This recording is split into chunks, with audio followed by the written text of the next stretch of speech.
Assalamualaikum warahmatullahi wabarakatuh. Alhamdulillah, alhamdulillahilladzi ja'alal Qur'ana hudal linnas wa bayyinatin minal huda wal furqan. Summa salatu wassalamu ala asyrafil anbiya'i wal mursalin, sayyidina wa maulana Muhammadin wa ala alihi wa sahbihi ajma'in, amma ba'. Alhamdulillah, segala puji syukur kepada Allah Subhanahu wa taala atas segala limpahan nikmatnya jualah, sehingga di kesempatan yang berbahagia ini, dalam kondisi kita sedang melaksanakan ibadah saum, dan alhamdulillah kita berada di dalam majlis kebaikan, majlis yang digambarkan oleh Nabi kita Muhammad sallallahu alaihi wasallam, raudatun min riyadil jannah, kebun daripada kebun surganya Allah yang ada di alam dunia ini. Maka harapan besar kita, semoga Allah izinkan kita, Allah perkenankan kita untuk juga nanti bisa masuk di dalam kebun-kebun surga Allah yang ada di akhirat kelak. Amin ya rabbal alamin. Salawat dan salam marilah selalu kita curahkan kepada junjungan besar kita Nabi Muhammad sallallahu alaihi wasallam, kepada keluarganya, para sahabatnya, dan para pengikutnya ila yaumil qiyamah. Para pemirsa ceramah Ramadan Ukhuwah yang dirahmati oleh Allah Subhanahu wa taala, tidak terasa kita sudah berada di pertengahan bulan suci Ramadan, tepatnya pada tanggal 15. Yang mana di bulan Ramadan ini adalah bulan yang sangat mulia, bulan yang agung, bulan yang penuh dengan keberkahan di dalamnya. Sebagaimana sabda Nabi kita Muhammad sallallahu alaihi wasallam, "Qad ja'akum syahrul Ramadan, syahrun mubarak." Sungguh telah datang kepada kalian bulan Ramadan, bulan yang di situ penuh dengan keberkahan. Pintu surga dibuka, pintu neraka ditutup, dan para syaitan dibelenggu. Oleh karena itu, insya Allah, untuk memaksimalkan Ramadan kita pada tahun ini, kita ingin bersama-sama mengupas, mengkaji bagaimana Al-Quran itu diturunkan. Karena di bulan Ramadan inilah turunnya Al-Quran. Para pemirsa yang dirahmati oleh Allah Subhanahu wa taala, judul tema kita terkait bagaimana prosesnya turunnya Al-Quran dan hikmah-hikmah yang terkandung di dalamnya. Tentunya kita mengetahui bersama bahwa semua umat beragama mereka memiliki kitab suci masing-masing.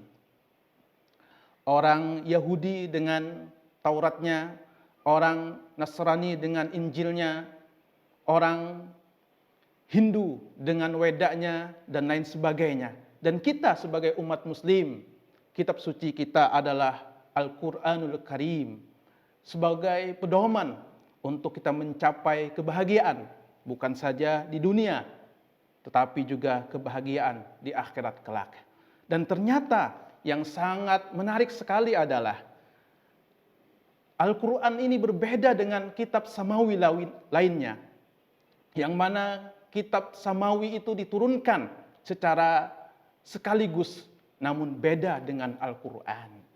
Al-Quran, kitab suci kita, memiliki beberapa tahapan terkait dengan proses turunnya tersebut. Yang pertama, Al-Quran itu diturunkan dari Lauhil Mahfuz ke Baitul Izzah atau langit dunia.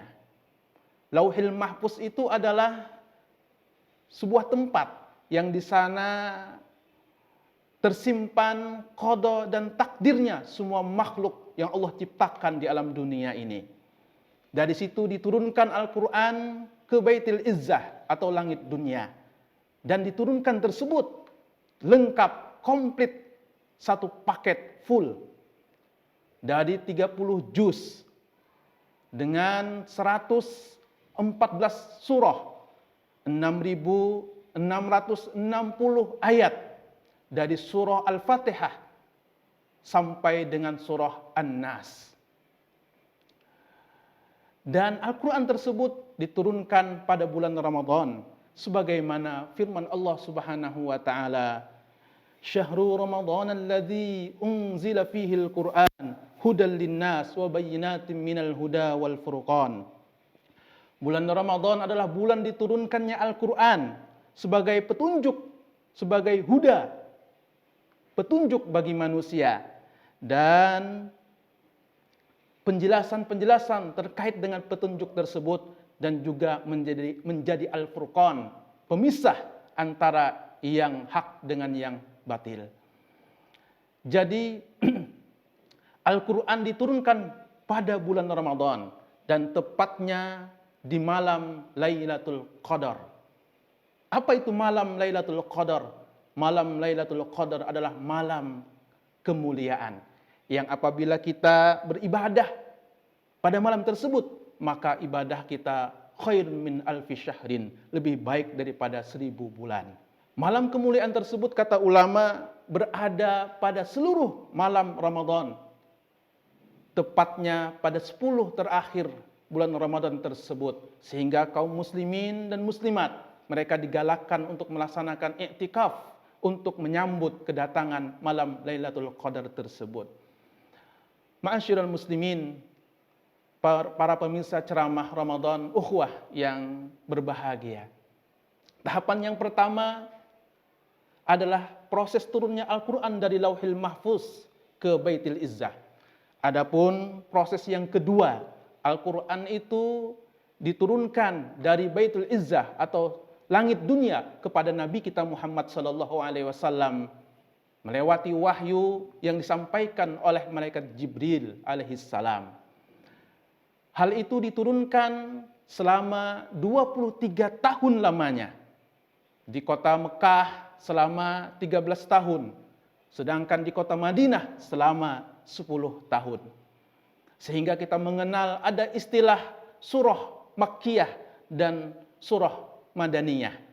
Yang mana surah Makkiyah adalah surah-surah atau ayat-ayat Al-Quran yang diturunkan sebelum Nabi kita melaksanakan hijrah.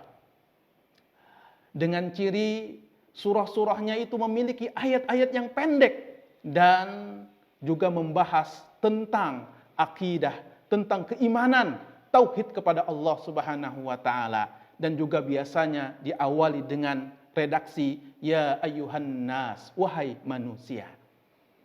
Nah, sedangkan surah atau ayat yang turun setelah Nabi kita melaksanakan hijrah, maka dinamakan surah Madaniyah, yang terindikasi dengan surah-surah yang memiliki ayat yang panjang, dan juga di sana dibahas terkait dengan muamalah, ubudiyah, sosial, syariat, dan lain sebagainya.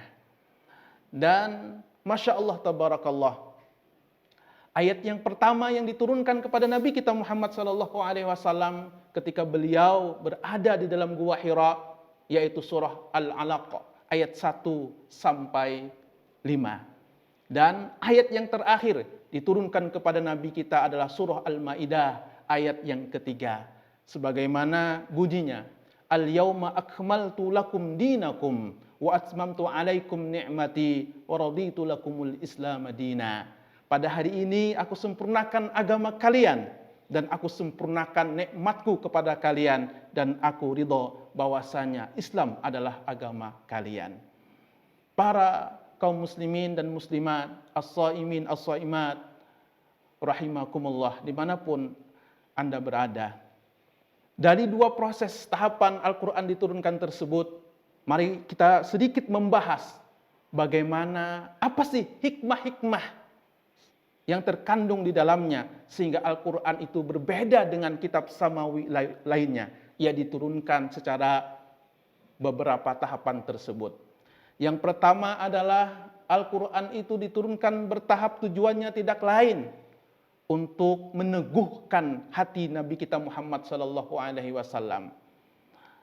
Hal itu diterangkan di dalam Al-Quran, di mana orang-orang kafir mempertanyakan, loh kenapa Al-Quran itu tidak diturunkan sekaligus kepada Nabi Muhammad?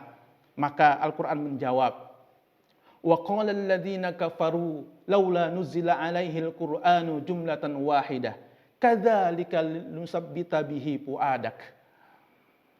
Orang-orang kafir bertanya, Kenapa Al-Quran itu tidak diturunkan kepada Muhammad secara keseluruhan? Maka Allah jawab, tidak lain tujuannya adalah untuk meneguhkan linusabbita bihi fuadak, untuk meneguhkan hati Nabi Muhammad sallallahu alaihi wasallam.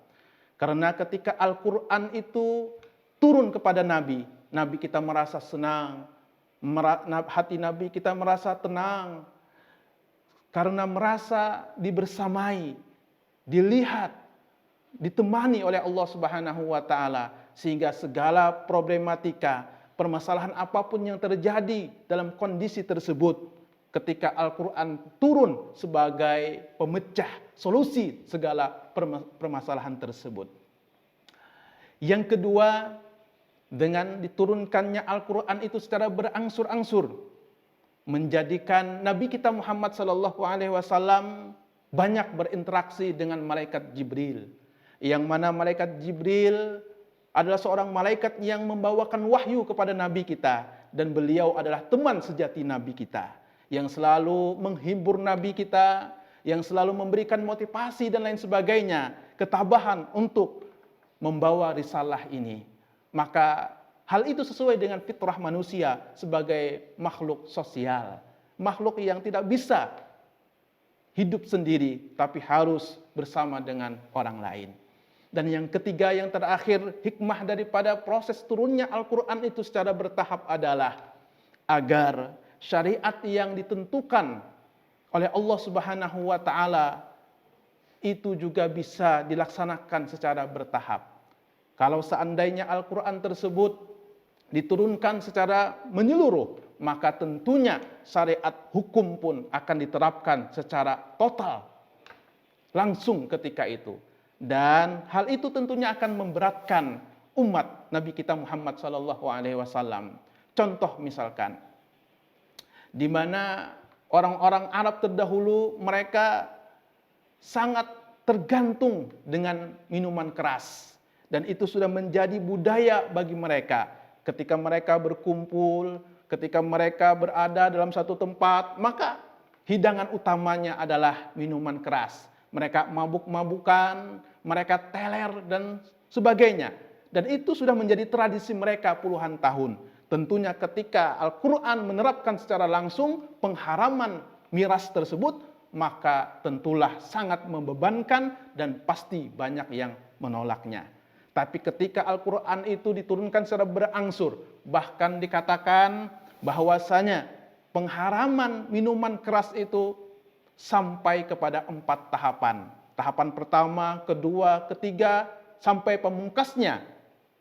Tahapan yang keempat, turun ayat Al-Quran yang berbunyi, Ya ayyuhalladzina amanu innamal khamru wal maisir wal ansab wal azlam rizqum min amali syaitan fajtanibuhu la'allakum tuflihun. Wahai orang-orang yang beriman, sesungguhnya khamar, judi, berkurban untuk berhala, mengundi nasib, itu adalah perbuatan keji, termasuk daripada perbuatan syaitan. Maka jauhilah agar kalian menjadi orang-orang yang beruntung. Para pemirsa as-shaimin as-shaimat rahimakumullah.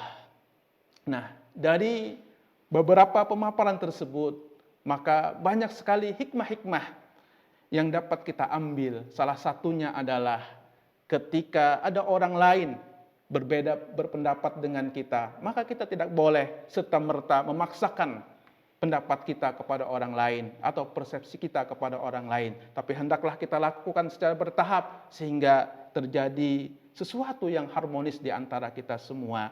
Maka jadilah kita sebagai umat rahmatan lil alamin. Alhamdulillah, para pemirsa yang dirahmati oleh Allah Subhanahu wa taala.